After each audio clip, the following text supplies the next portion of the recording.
Hello, Erica here. I wanted to kind of film a quick video today to check in on my 2016 reading goals and talk about the state of my TBR and things of that nature.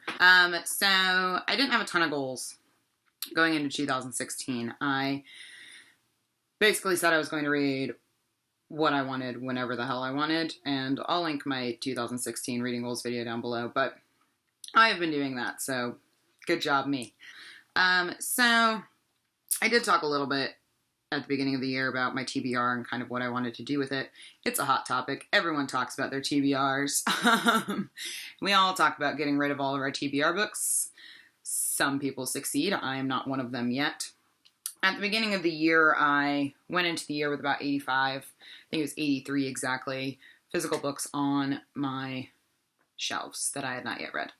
As of today, I have 63 physical books on my shelves, which is good because I have been doing a lot of buying. About midway through 2015, I decided that my goal for the last half of 2015 was going to be to read all of the books on my physical TBR that I had bought prior to 2015. And that way I didn't have books lingering on my shelves for years and years, oftentimes making me feel guilty that I hadn't gotten to them yet, or kind of instilling this feeling of distaste for them just because they'd been sitting around for so long, and I felt like maybe they were judging me a little bit for not reading them. But I did very well with that. I either read or started to read and then gave away because I didn't appreciate every book up until that I had bought up until 2015.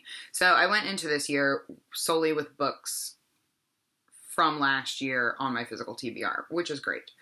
Right now, I still have quite a few of those left.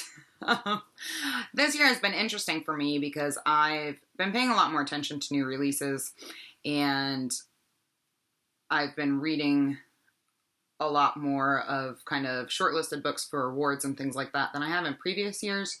So I've read a lot of books that were published in 2015, but unfortunately I haven't read many of the books that I bought in 2015 that are still hanging around.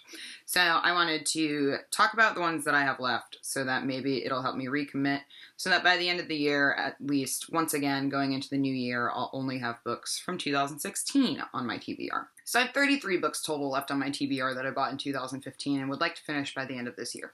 That's not too high of a number. I can probably get through it. I just have to stay really focused, which doesn't always happen for me. And some of these are longer classics and a little bit more difficult, which is probably why I've been putting them off. But I think I can do it. I've kind of broken these down by genre, so I'll show you them to you kind of in different stacks. The first thing I have one poetry collection on my TBR from 2015, and that's Selected Verse by Federico Garcia Lorca. This is a giant collection of poetry, but it is a bilingual edition, so each page you get the Spanish and the English. So I'll really only be reading like half of this. I haven't decided yet whether or not I'm going to read it in Spanish or English or in a combination of the two.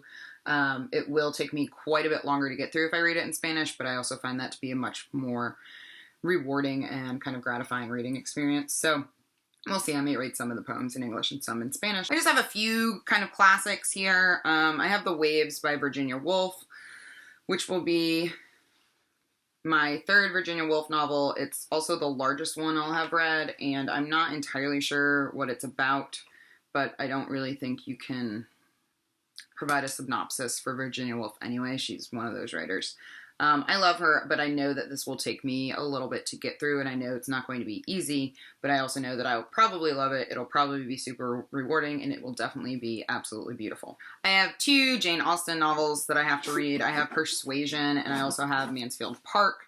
I'm not the biggest Jane Austen fan, but I received the box set of her works in the Penguin Clothbound Classics edition for Christmas, and so these are two in the box that I have not read. And lastly, I have The Portrait of a Lady by Henry James. Stephen from Steve Reads Books, I think this might be his favorite book from all time, and he's been telling me to read it, and he says I'm going to love it because I love Edith Wharton. I started this book, but I didn't get very far. I got like 10 pages in, and then I gave up. This is a beast of a book, first of all, although looking at it now, like a lot of this is footnotes. Okay, so it's not that bad. It's like 600 pages, but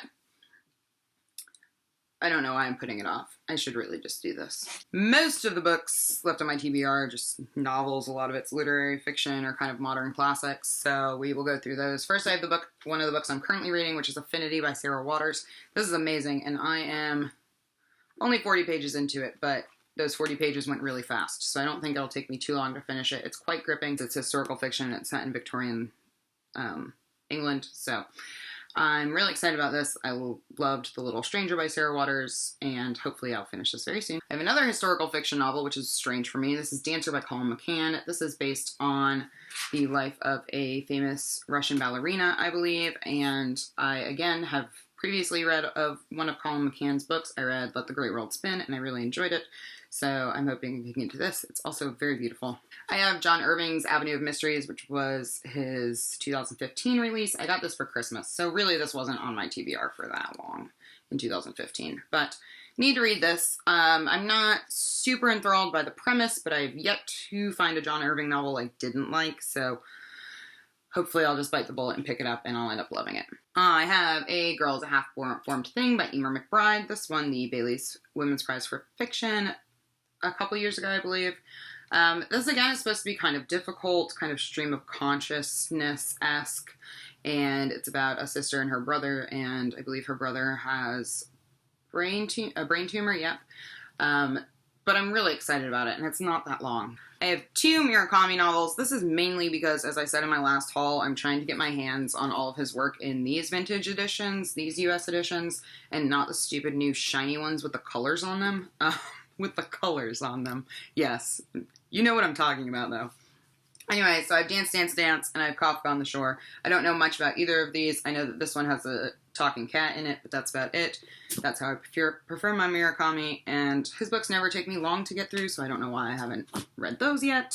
And then I have 2 of the Virago Modern Classics. I have Angel by Elizabeth Taylor, which I'm really intrigued by, and The Tortoise and the Hare by Elizabeth Jenkins, which I believe Mercedes from Mercy's Bookish Musings has read, which is probably why I bought it, and I believe she enjoyed it. I believe that these are both kind of quieter, character-driven stories, and I'm sure they're going to be wonderful because Virago puts out wonderful books. I have a couple of sci-fi books. I have The Dispossessed by Ursula K. Le Guin, and I might forgive myself if I don't read this by the end of the year, because this is part of a loose series, and I heard it doesn't really matter where you start, but I might want to start with book 1. I think this is supposed to be the 3rd or 4th book in the series.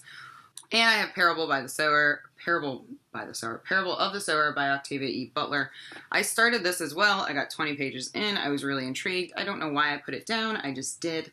And I need to pick it back up because I've heard nothing but wonderful things. Then I have Disgrace by J.M. Coetzee. Again, a tiny little book. Don't know why I haven't gotten to it. Everybody loves it. Really need to do this. And I have A Virtuous Woman by Kay Gibbons. I've previously read Ellen Foster by Kay Gibbons. She is a Southern author, writes Southern Lit, and I really enjoyed it. So when I saw this used, I picked it up. It's, again, really short. I don't know why I just haven't read it. Most of these, not most of them, but some of them I could literally just read in a day if I wanted to.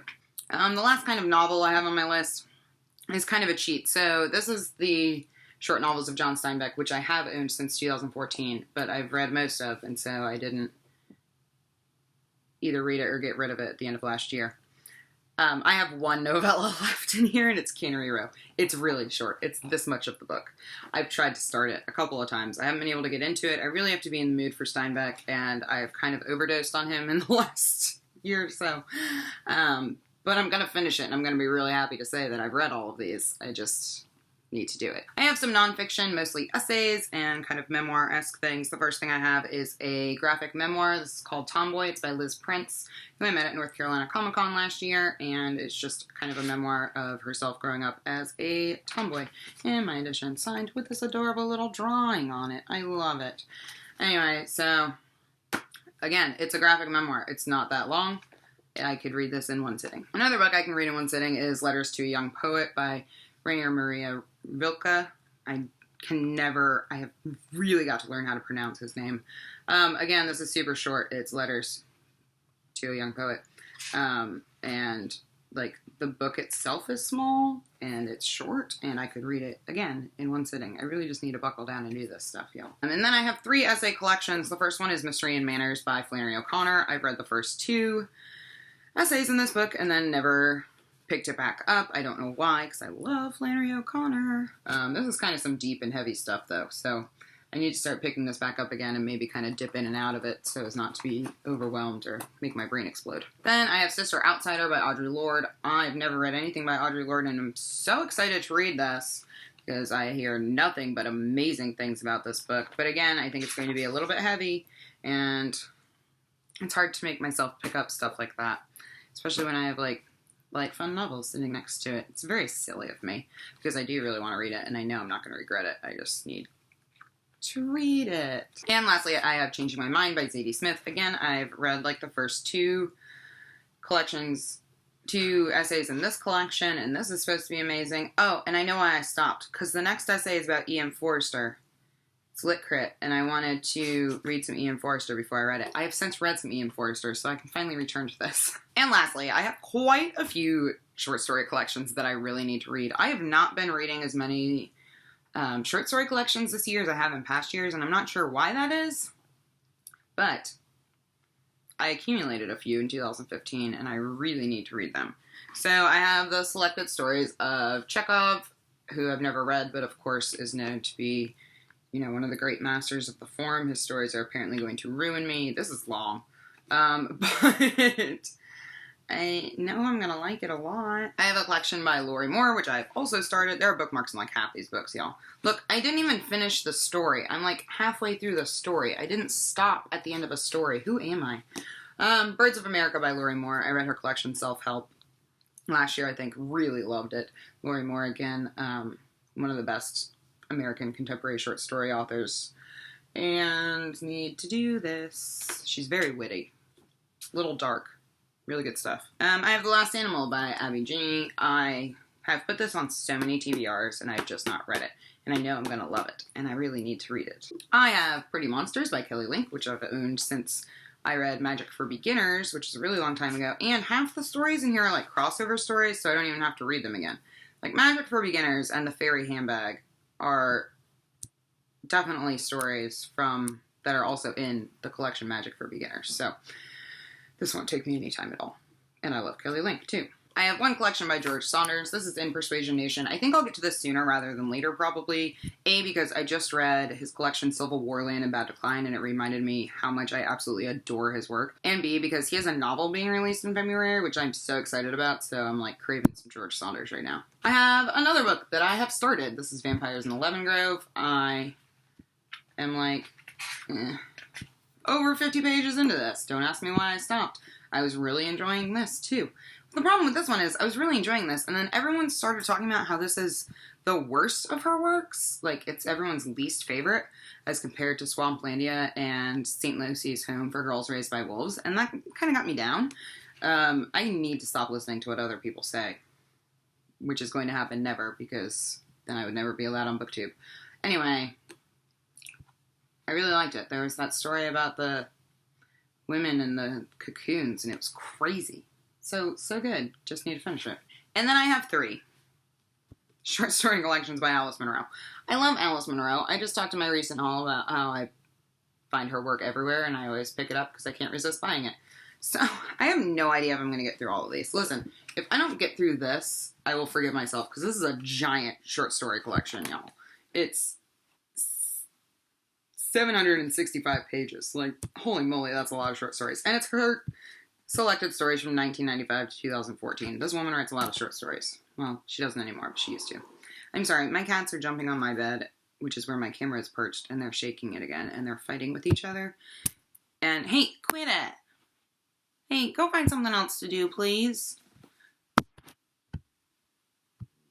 Can you hear them growling at each other? It's distressing. They hate each other. So if I don't get through all of this by the end of the year, I won't hate myself for it. I mean, I won't hate myself for anything, but I have a feeling that I've probably read some of these stories already, for sure, and yeah, like, definitely. So I won't need to read all of them again, but I would like to read the rest of them. And I'm sure that some of them overlap with these 2 collections I also have, which is Runaway and Too Much Happiness. I love Alice Munro. Like I said, I probably have enough Alice Munro to, like, last me a whole month of reading, but I just need to read it. And Runaway Sorry, there's a precarious stack of books here. Runaway, I have also started, and I also stopped in the middle of the first story. What is wrong with me? I'm a monster. Yeah, no idea. It's amazing how many of these books I've started at some point, just haven't finished. So, those are the books that I have to get through by the end of this year. This video has turned out to be much longer than I thought it was going to be. And if you've read any of these and would like to encourage me to read them, please let me know. If you want to buddy read any of them, we can do that too. That would be fun. And hopefully I will get through them all, and I will update you at the end of the year. I'll be back sometime with more videos. Toodles. Okay, I have wrangled a fat cat in the hopes that they will stop jumping on the bed. Oh, I know it's the worst. Can you just sit there and be nice? That's nice. Just a nice girl. Ow. Nope.